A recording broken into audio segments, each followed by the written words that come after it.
with Nkuhuma Pride.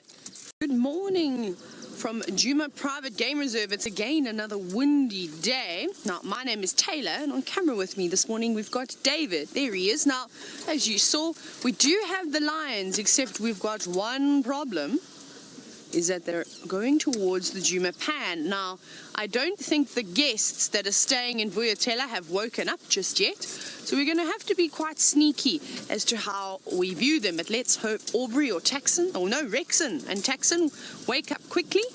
Oh, hang on, I'm going to go right forward because they're having a drink. I'm just going to go over this log quickly. It's a big jumping log, that one. There we go, that's a better view. Here we go, just stopping for a quick drink today. And you won't believe all the things that they managed to get up to last night. We had reports from Brent and Jamie saying that they heard a whole lot of commotion going on. And I believe that the lionesses attempted to take down a hippo. But unfortunately, they were not successful. I think they bit off a bit more than they could chew. As we know, that young male hippopotamus that's in the pan, well, he's quite fit and he's quite strong. And I think he put up a good fight. Now, I haven't seen all the lionesses just yet. I've only seen 3 or 4. Well, is there 2 up on the bank there? Or is it just the one? It's just the one. So we've only got 3 lionesses here. And I did hear a male roaring about 30 minutes ago or so. So I wonder where the rest of the pride is. Perhaps they're still on that carcass and where they were in that drainage line yesterday afternoon. But we'll go and do a bit of investigating a little bit later. But there's one lioness that's contact calling. So perhaps she is waiting for the rest of the pride to respond. Now remember, we are currently on a live safari, and we would love to hear from you this morning. So if you've got any questions for us, please send them through. You can either hashtag Safari Live, or you can send us an email, questions@WildEarthTV. And well, James, myself and Steph, well, we'd be honored to really chat with you. And it's quite nice. It's nice and cool here this morning. So I think that these lions may be on the move for quite some time. But it seems as though they're going to make the walk across the dam wall. So we'll have to try and find a sneaky way to try and cross around here, which could be exciting. Well, how do you feel about that today? Hey, David? Sounds good. Do a little bit of an excursion and try and get around to the other side. Let me count the cubs. 1, 2, 3, 4, 5, 6, 7. I think they're all here. Right.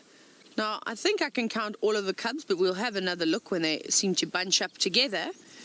But Steph has finally headed out on foot now that the sun is starting to rise, and I know that he'd like to say good morning.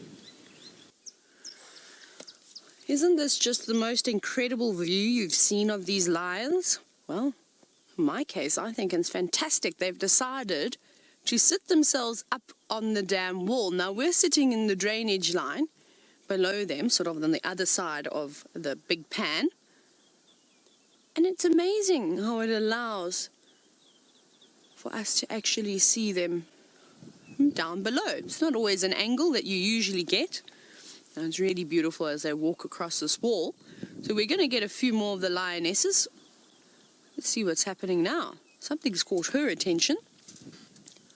And I'm not sure where the other 2 have gone, if they're hanging back with the rest of the cubs.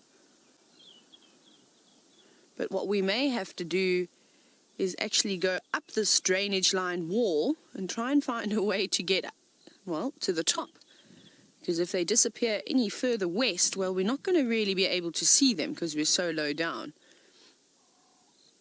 Now, little cubs, you better be careful not to play on this wall because it's a far tumble down to the bottom.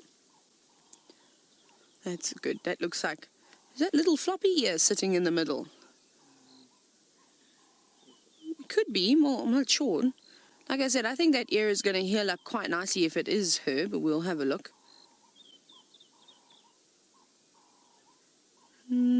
Is it? Yes, it is. You see what I mean? How I say, as soon as that swelling starts to disappear on her, her ear is going to go back to normal. And that is indeed our little floppy-eared girl. We're not going to really be able to give her the nickname floppy ear, unfortunately, because she's not going to have a floppy ear. And I hope we're going to be able to keep telling the difference between her and the rest of the cubs. Well, I'm sure her personality will actually just shine through, so we should be all right there. Right, let me just call the sighting in now that the guides are starting to drive. Good morning. I've got the Nkuhuma Pride. They're currently sitting on the dam wall east of Vuatelapan. It's just myself here. I'm in the drainage line on the eastern side.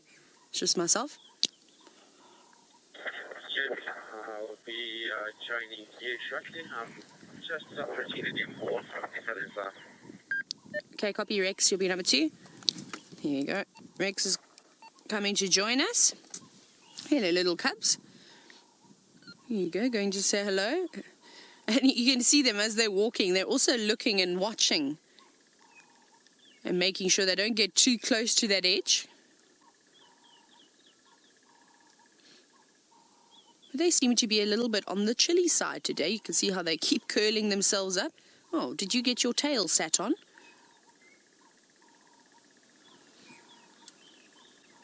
And I wonder what they're going to get up to today. Oh, that's beautiful. That is so stunning. Ideally, it would be really lovely if we had a blue sky behind us, but I suppose we can't have everything. It's just a privilege just to be sitting here with the Nkuhumas first thing in the morning. Sitting like a real prince, watching the birds. Couple of starlings that were flying around that are sort of catching the attention of the cubs.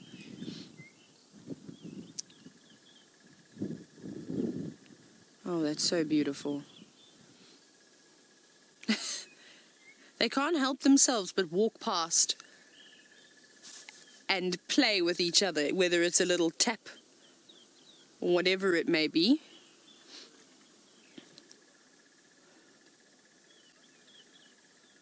There's a bit of blue sky coming out now. That's good for us. It means, oh well, I don't know. The clouds are actually moving in quite quickly.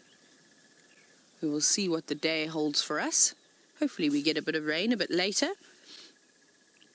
You do not look very impressed this morning.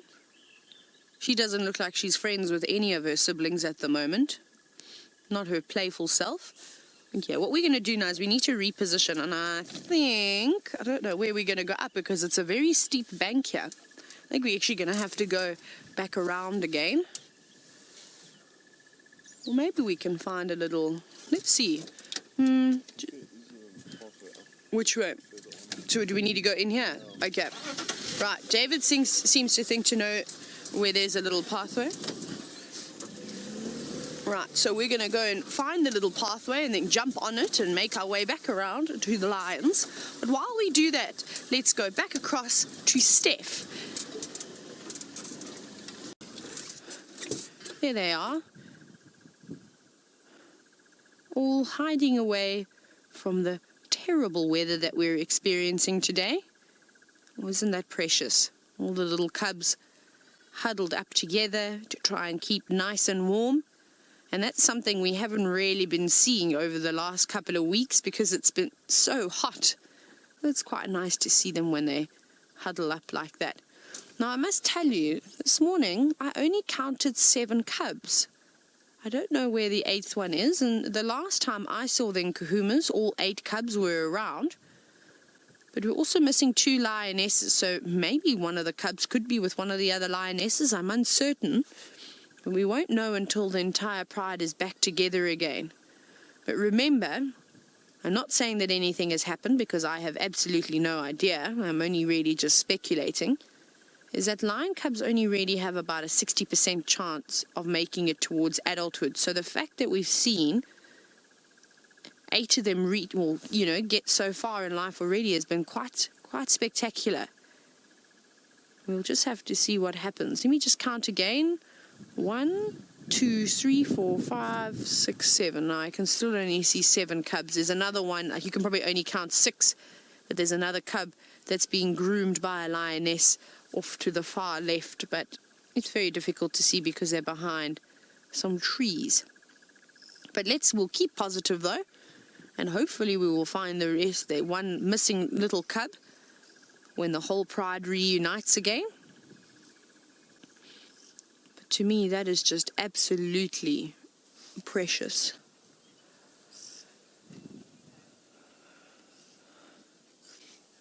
Now, we were chatting about how Brent and Jamie said that they saw the lions trying to take down a hippo quite late last night in front of where they live. They said they obviously weren't successful though. And Anna-Marie, you were wondering if they made a kill. So I think other than that attempt where they did try to take down that hippo, I don't think they were successful at all. And what we will do is, once we've done over here, we'll probably go back around to where we've been seeing them. And we had that buffalo carcass on Wahlberg's junction with Twin Dams, and maybe we'll go and have a look around there. Now, Amber, you're also wondering how many lions it would take to take down a hippo. That would depend on the size of the hippo. If it's that bull that we've been seeing in the pan where the dam cam is, well then, it's quite a young boy, but strong and not small. I reckon a few more lions. I reckon if they had about 10 lions, they'd probably be able to bring it down.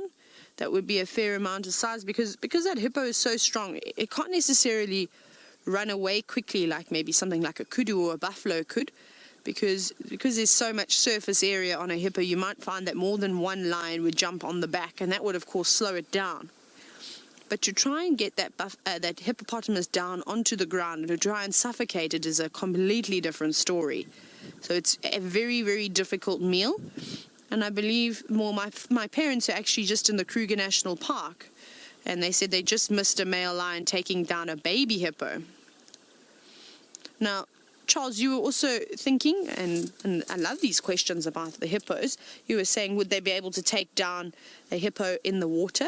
Once again, it depends on their size, and I suppose it's also got to do with their health condition. If it was a hippo that was weakened severely by the drought conditions, it would probably be much easier to take down. Oh, look how sweet this is. My favorite little girl getting in there to try and keep nice and warm. Now, I have seen it before where lions will go in the water to go and sort of fish their prey out, so whether it's a kudu or something inside, but up in this area it doesn't seem to be as common. You know, the lions aren't as well adapted to the water like the lions in the Delta and Botswana are. Obviously they have to live with the conditions of crossing channels every single day of their life, so they become quite used to it. These lions, well, I've seen it where they'd prefer to walk the scenic way around than cross a big puddle of water. But that's just the lions in this particular area. But they may, if they were desperate and they were hungry, and there was a hippo in the shallows that was quite weak or maybe injured, they definitely go for it and try and drag it out.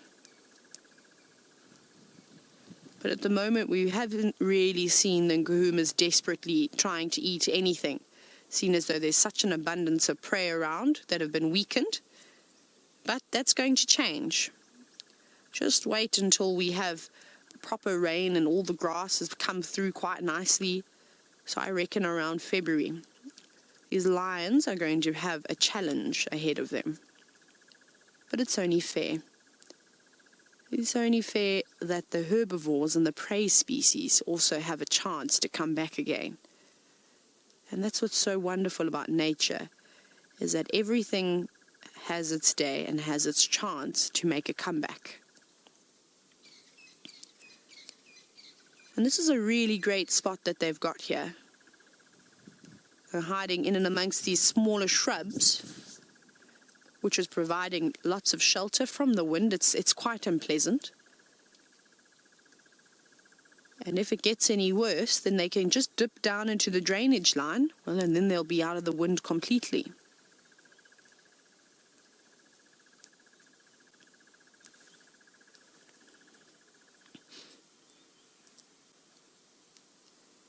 Now, I do feel terribly sorry for Steph today as he tries to move around and with all this wind. That must be a little bit daunting, not being able to hear what's around you.